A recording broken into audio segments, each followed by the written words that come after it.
Welcome to the Irish Occupational Therapy Podcast, hosted by me, Jen Trechek. And me, Irene Rutledge. This podcast is dedicated to exploring the world of occupational therapy, sharing the latest research and techniques and providing insights into the many ways that occupational therapy can help people of all ages live more fulfilling and meaningful lives. Whether you are a practicing occupational therapist, a student of occupational therapy, or simply curious about this fascinating field, this podcast is for you.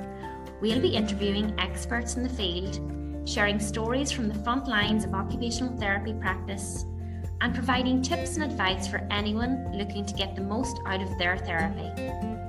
So sit back, relax, and join us on this exciting journey into the world of occupational therapy in Ireland. We welcome Sorcha Rice, an autistic senior OT based in Dublin. Sorcha practices from a neuroaffirmative perspective and specialises in PDA.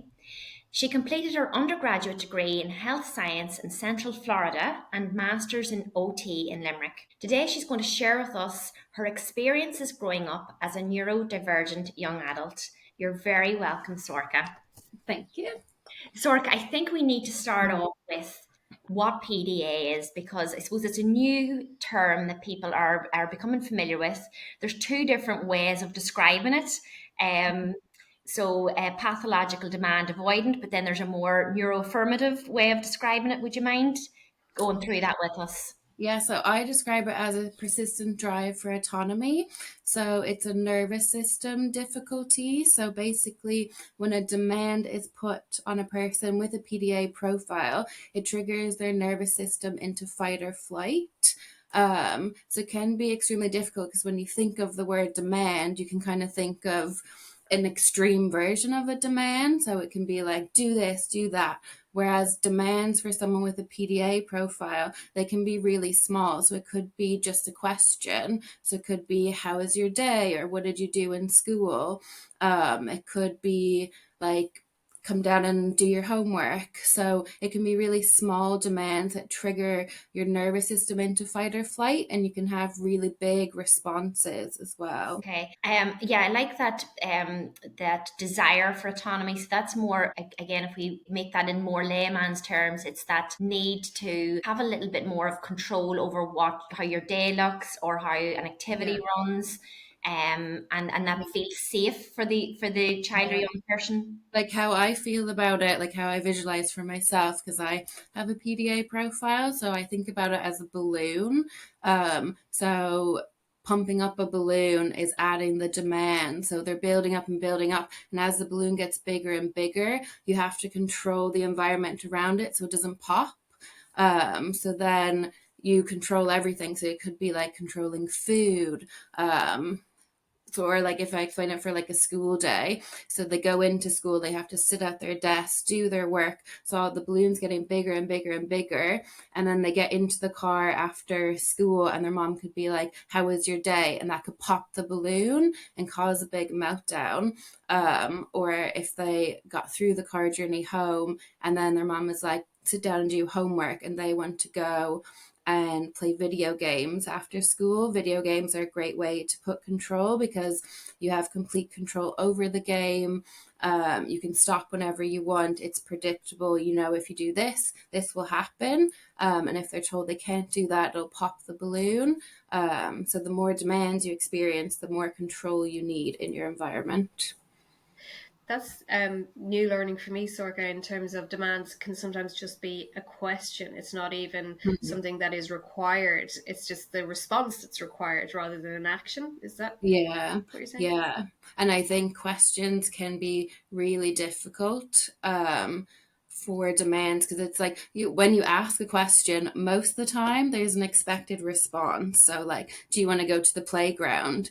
Like, you know, your mom's standing at the door getting ready to go, you know, your siblings want to go. So it's not even a question because the person asking you is basically, you know, the answer they want. Or it can be like in school, do you want to do this or this? Like, you know what people want your answer to be. So that can be triggering as well.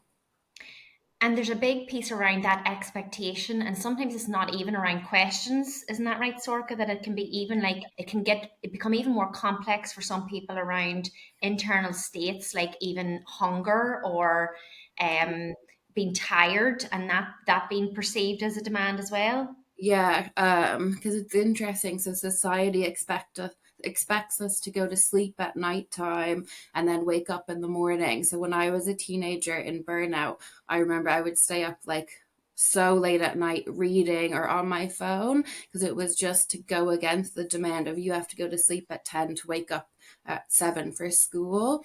So it's interesting. Society places so many demands on us that we don't even realize.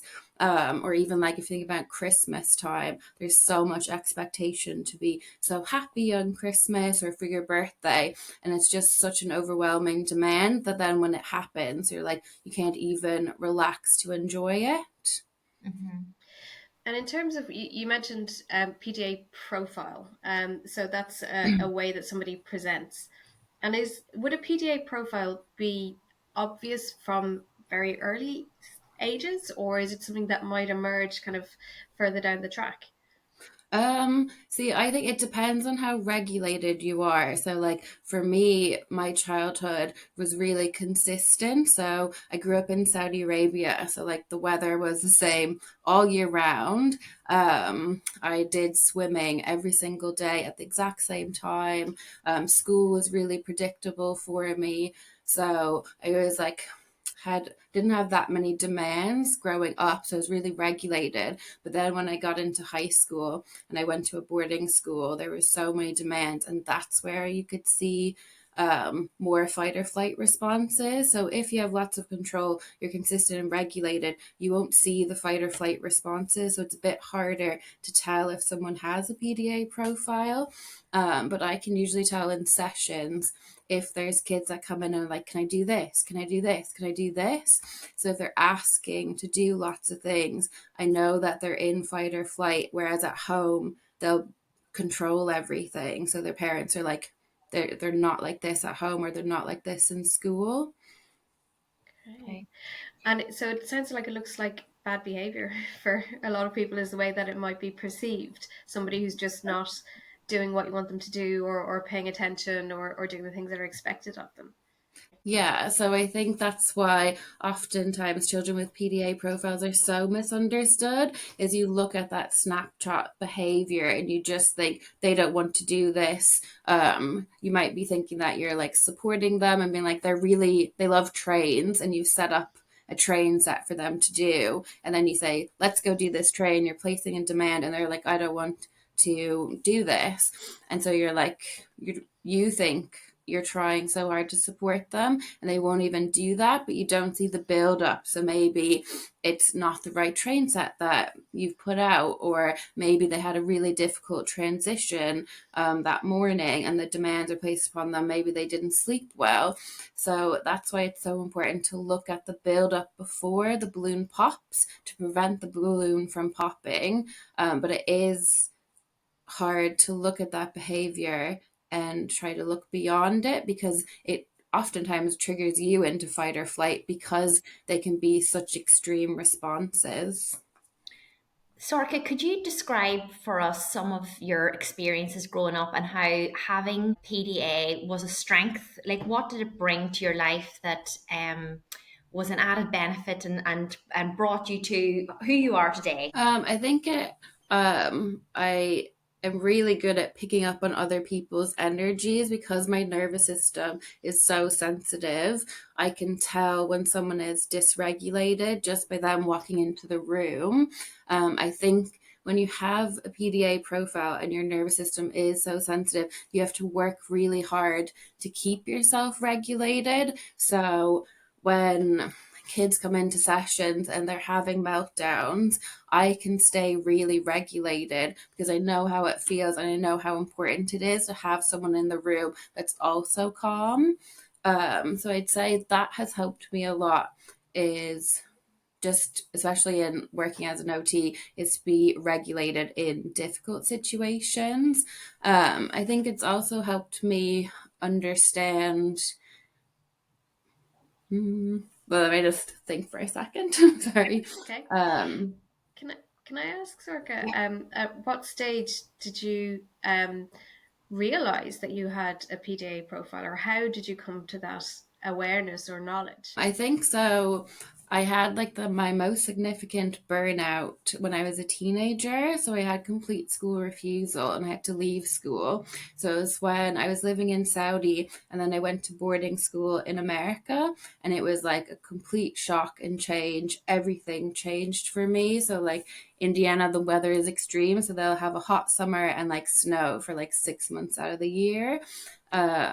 And I was in boarding school, so I had to mask all the time. I didn't know I was autistic at the time, but looking back, it was very clear. But it just built up and built up, and I started to control my food because I felt like I had no control over anything else. So I controlled my food, and then it got to a point that I was fainting and feeling really weak. So I felt like I can't even control my food, and I had a huge meltdown. I was suicidal, and I remember I had to ring my parents and ask for help. And I think that was the hardest thing, was to ask for help. But then my mom flew from Saudi. We went to lots of different psychiatrists, and they kind of had recommended, like, America has a lot of medicine. So they just recommended antidepressants, and that was it. And that didn't work for me. But we went back to Saudi and I met an amazing psychiatrist, and he is actually more OT based. So he recommended, he was like, you need exercise, you need to like reduce all demand. So like I didn't have the pressure of going back to school. I just kind of worked on regulation and took a break. I think it was like 6 months off from school. And then I went back to school, but it was in a completely different environment. It was a day school in Florida, and I lived with my mom and my sister. So I didn't have to mask all the time. But looking back, I can definitely see that the demands were building and how my nervous system just couldn't cope. And I think all through my life, like I have interoception difficulty, so I don't realize when I'm getting burnt out until it's really big. So that has happened lots of times where the demands build and build and build, and then I'm just like, the balloon pops and I'm like, oh, I need to cope and like take a break and reduce demands completely. It's amazing how the impact of the environment, like again, we always think about the person and what's gone wrong Yeah, with them, but look at how the environment changed everything for you, Sorka. yeah, The yeah. impact, like a devastating impact, that. Yeah, because I often tell parents that it is so much easier to regulate their children in the summertime here in Ireland, and like so difficult in the wintertime here, because like the even just like or like the brightness of the day, like having the dark evenings, everyone in Ireland talks about how it's so difficult. So I always tell parents to like list out everything they're doing in the summer, what their child is doing. Are they going to walk to the playground? Are they going on the swings? Are they going out to the water and swimming and stuff, and trying to get that same sensory input in the wintertime at home? But it's so difficult. Yeah, I see that as well. It's like cabin fever in the evenings, dark evenings, and nobody's getting any of that sensory experience that they need to burn Yeah, off energy.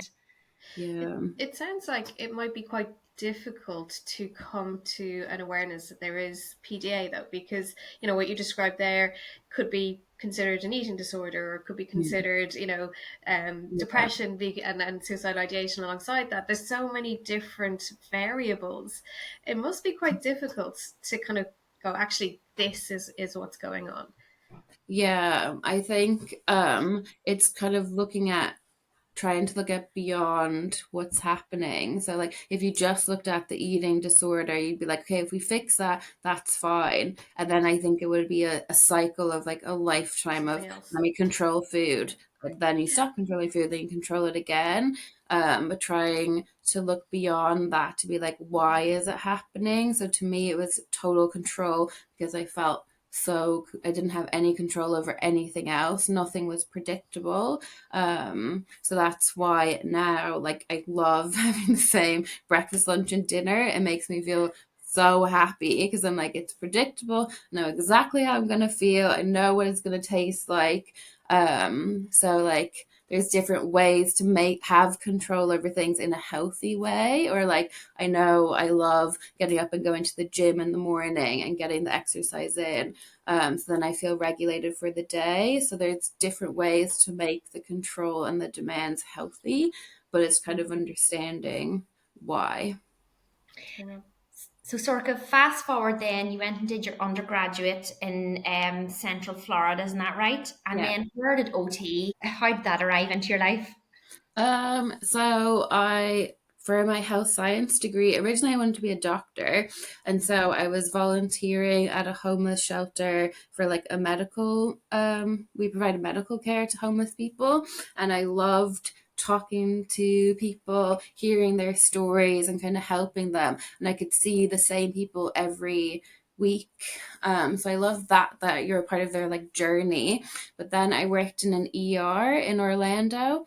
And it was just like, you saw the person, you made them stable, and they were moved on. And I was like, oh, I want to know what happens to them. I want to hear their story and everything. So I felt like that was what I was missing.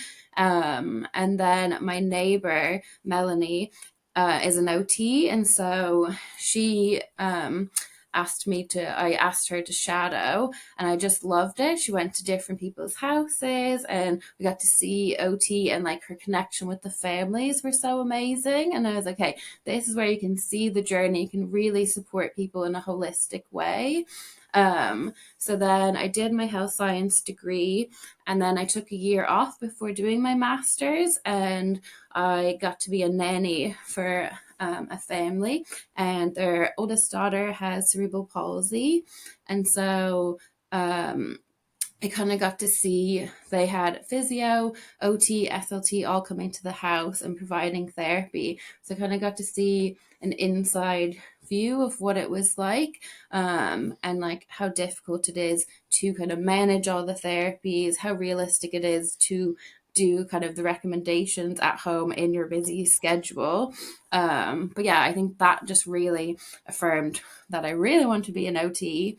And then I did my master's in Limerick, and I loved it. We did lots of different placements, so I kind of got a good idea of what OT was going to be like. Tell us about your placements. Tell us about your placement where it was all revealed. Yeah, so I did a placement in a pediatric setting. And so like before, so I'm very literal. So if someone tells me something, I can remember their words perfectly. So, and that's what I repeat to myself, and I just take it so literally.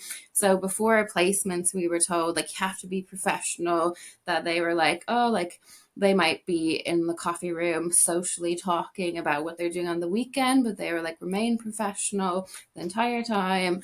So I took that very literally. And so this setting, I was the only one there. I was the only student there. And they would have a coffee meeting at like 10 in the morning. And so I was always the very first person there as well. And the room was like really small. And there was a really large table in the kitchen. And it was like shoved up into the corner. So because I was the first person there, I get like trapped in the corner. And then I was like, I couldn't ask anyone to move because I would feel bad. So I was trapped in the corner and I just didn't know what to say. Everyone was like socially talking because it was such a small room. It was so loud. And so like I have a hard time blocking out background noise. So like I find it easier if I know someone's voice, so I can block everything out and focus on a voice that I know. But obviously I didn't really know any of these people in the room, so I couldn't block anyone out. And I have difficulty with reciprocal language, so I just don't know how to build on someone's conversation. So I obviously learned Irish people like to talk about the weather, so I would just like say like, oh, the weather's terrible, and then that would be the end of the conversation. I'd be like, okay. So then I just felt really uncomfortable. And I just was like, there was no break because I was in the room with everyone. So I didn't have a break by myself. So halfway through my placement, I was told that everything was going really well except my social skills. And so I was told that to be an OT, it's really important to work on a team and get along with everyone. and that socially I wasn't doing very well, and that my placement grade would be severely impacted by it. So it was kind of like a shock to me, because like I was told my whole life that I was shy or quiet, but I wasn't specifically told that my social skills were so poor, so much so that they would affect me passing my placement. So that kind of shocked me. And then it made me even more anxious, because I was like more hyper aware, because I was like, oh my God, I don't know. Like my brain just goes blank. Like if someone's not talking, I have no idea how to start a conversation. So I'm just like, and I am really comfortable in silence. So I don't realize often how silent I am, because I'm processing everything that's being said in my head and going through conversations over and over again. So, anyways, at the end of the placement, I was told very casually that I was autistic and on the spectrum. And that was it. There is no like support or like what to do. It was just, there it is. And then I left this one, and I was like, huh, like my sister collected me, and I just got into the car, and I was like, she just told me I was autistic, and we are like, huh. And then that was it. And then I think I was just drawn to working with autistic children. And then in sessions, I would explain what it means to be autistic to lots of kids. And they'd be like, are you autistic? Like, you understand this a bit too well. And then I started to realize that I definitely was autistic. And I think everything kind of made sense for my life. And then I started really working with a lot of children with PDA profiles. And then I was like, okay, this makes sense as well. Sorry, Sorcha, first of all, that you had that experience. That sounds like it was pretty horrific, and I'm sorry that happened. But yeah, hopefully any OTs listening will recognize that is not the way to have a conversation with somebody. But what has come from that maybe is your Instagram page, which is beautiful, and you share a lot of really helpful resources about PDA and what it is and your experience, as an autistic person and as an OT. What inspires you? Why is that important to you? Well, I think from that experience, I really understood how important it is when you're like, because I do OT assessments, and oftentimes parents will just come in maybe with like handwriting difficulties, or they might have some sensory difficulties, but they're not have no idea about autism. So I've learned that if you like, I really explain all my observations and the why, and then I say, I think you need to do further assessment to see if your child is autistic. So I think explaining the why before labeling it, because oftentimes if you're just told, like, all you will hear is you need to do an autism assessment, you don't hear the why, and it can be such a shock. Whereas I find when I explain the why, all the parents are like, yes, that's what's happening. And then when you say this can be further explained by doing an assessment, I think that really helps. Because when I was just told, it was like, okay, how is that going to help me? Like, I have no idea where to go from here. So I think that's what's helped. And I think posting on my Instagram, I feel like I like to make things really relatable. So I think about lots of things that kids are having difficulty with, and I try to make it relatable and explain it in my head. And so I think my Instagram has really helped me make connections and write it out for parents to kind of see. And then I get so many parents messaging me saying how much it's helped and how it's helped them understand their child more and themselves more as well, which is really nice. I think from other professionals as well, Sorcha, speaking from experience, looking at your lived experience and hearing how you describe it and reading how you describe it makes it so much more relatable, but also that neuroaffirmative piece as well. So they explain in the why, it's not pointing out all of the negatives or all of the things in the way that it was explained to you by your placement coordinator, that you can't do this, you're not doing that. It's different, and that's why maybe you're playing in a different way, you're processing things in a different way. Therefore, we need to look at is this autism? And if Yeah. it is, then we can put the right supports and focus on your strengths a little bit more. Because I had another placement in the National Rehab Hospital, because I know I've had messages from OT students who are neurodivergent, so I don't want to make so there is supports that really help for placement. So for me, the National Rehab Hospital, I was with 3 other girls from my course, so I knew them really well. We had our lunch break, and our lunch break was just with us, so we didn't have to interact with any of the other staff. So we could be like, oh my God, this is so difficult. And Downtime. like, like you can just talk and be like honest about how you're feeling, and you can kind of see how they're feeling. So that was like a nice break that I had. And then also for that placement, I was closer to home, and I picked a place where I could walk to and from my placement. So I got that regulation in before and after my placement day. So I could just really feel regulated to do kind of whatever I wanted in the evening. I also made it a point to like do yoga in the evenings as well. So I think there are lots of supports you can do in placement to help you. So it can be a positive experience. And I felt like the National Rehab Hospital, like for that placement, it was very professional. So it wasn't like mixed, like it wasn't confusing for me. Like I knew, like this is what was expected. This is how we're going to interact, and there was no question about it. So yeah, Isn't that interesting around lunch times? Because again, sometimes we think we have to be inclusive and we all have to have lunch yeah, together.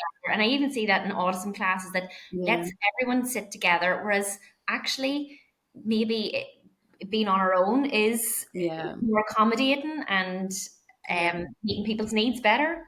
Yeah, and I think it reduces the pressure as well, because like you don't have to worry about like I don't know, interacting or like talking. Like I just like to process everything in silence. So that is something I never realized that I did. But like I am so silent after work because I replay my entire day and every conversation that was had and everything that any child did. So I just need that downtime for silence. So if someone interrupts that, I feel like I have to start it all over again, and that just adds to my stress. So yeah.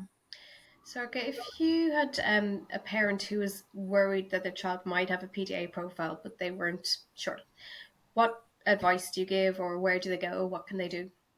There's at Peace Parenting on Instagram. She is an amazing resource. She has a free course or like a quiz I think you can do online to kind of help you with like understand your child. They're also really good books. So when the naughty step makes things worse by Dr. Naomi Fisher is the most amazing book you will ever read. So I think starting there and kind of understanding, because she doesn't necessarily say PDA in her book, but she gives all the support that would help someone with PDA. So PDA isn't a diagnosis you can get in Ireland, it's not in the DSM-5. So you don't necessarily have to worry about getting a diagnosis. I think using the supports, and if the supports work, focusing on that. There's also the PDA Society in the UK. They're an amazing website. So they have loads of nice handouts. So I usually type in like PDA Society parent handout or grandparent handout, and they're usually short handouts that you can give to a family member, and it explains the why and it gives strategies, so you can just hand it to them and be like, this is what we're going to do. Because I think for parents, when you have a child with PDA, society tells you how to parent, and there's a lot of shame. So it's like, even if like a child's having a meltdown in public, parents are like, God, you're just not being strict enough. Like say if a child is in Tesco and wants a chocolate bar or something, that's a demand. So they're trying to control an unpredictable environment. So someone walking by might be like, oh my God, they're just being spoiled, or they just want chocolate. And they expect the parent to be like, no, and like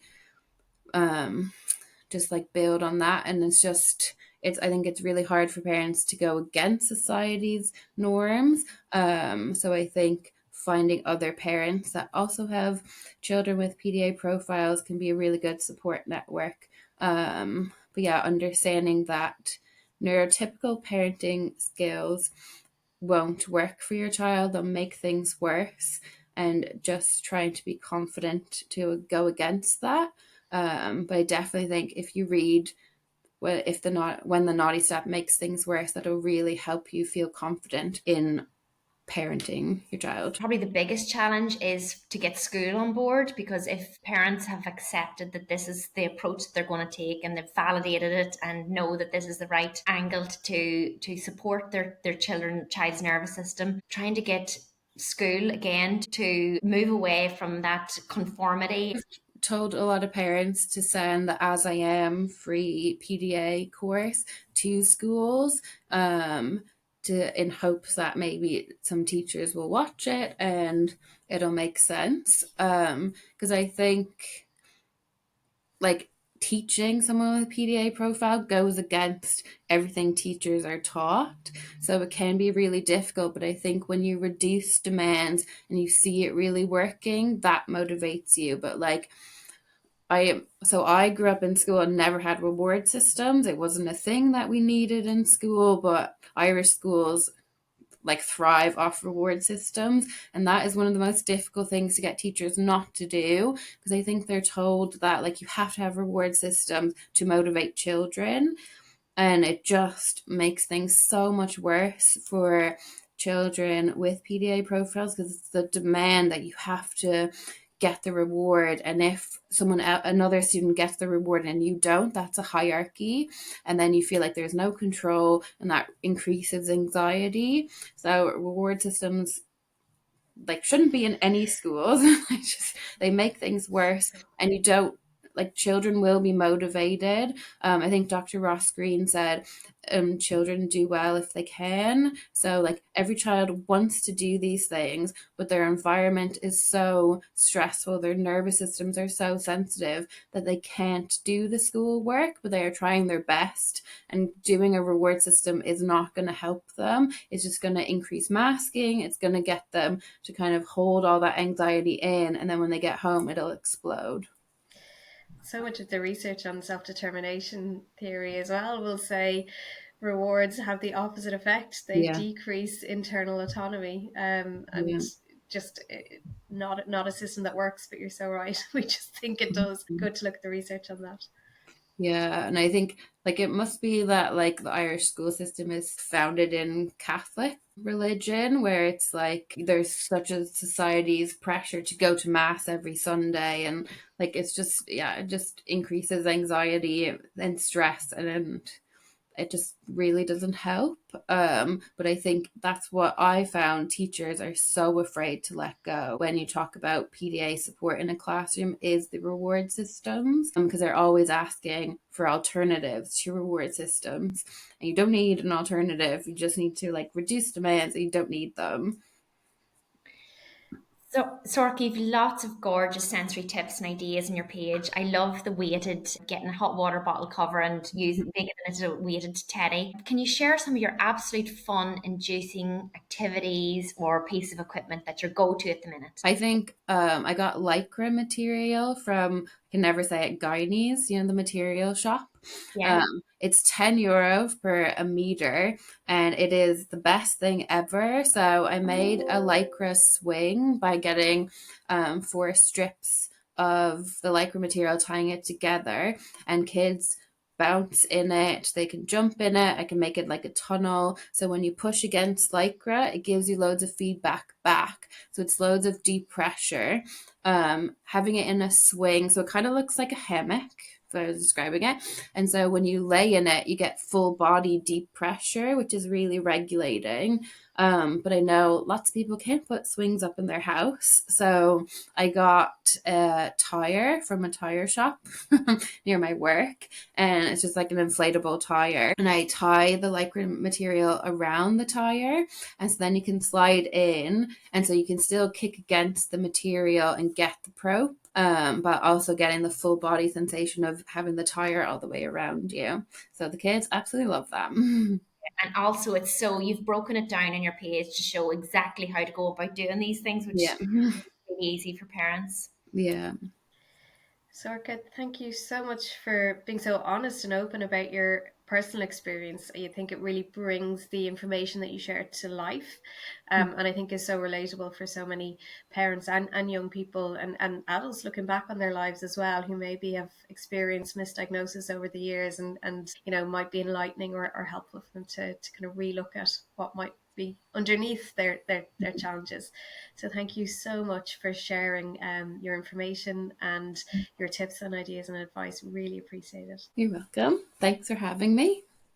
Thank you, Sorcha. And just to finish off, just share your Instagram page just for anyone that wants to look you up. Yeah, it's OT_Sorcha Rice on Instagram. Thank you, Sorcha, and keep up all your amazing work. Thank you. That's all for today's episode on the Irish Occupational Therapy podcast. We hope you enjoyed our discussion and found it informative and engaging. If you've any questions or comments, we would love to hear from you. You can email us at irishotpodcast@gmail.com or connect on Instagram or Facebook. And remember to subscribe to our podcast so that you never miss an episode. If you found this episode helpful, please leave us a review on your preferred podcast platform. Your feedback is important and helps us to improve the show, so please do leave it. Thank you for listening to the Irish Occupational Therapy podcast, hosted by myself, Jen Trechek. And myself, Aileen Rutledge. We look forward to sharing more insights and knowledge with you in future episodes. Until then, take care.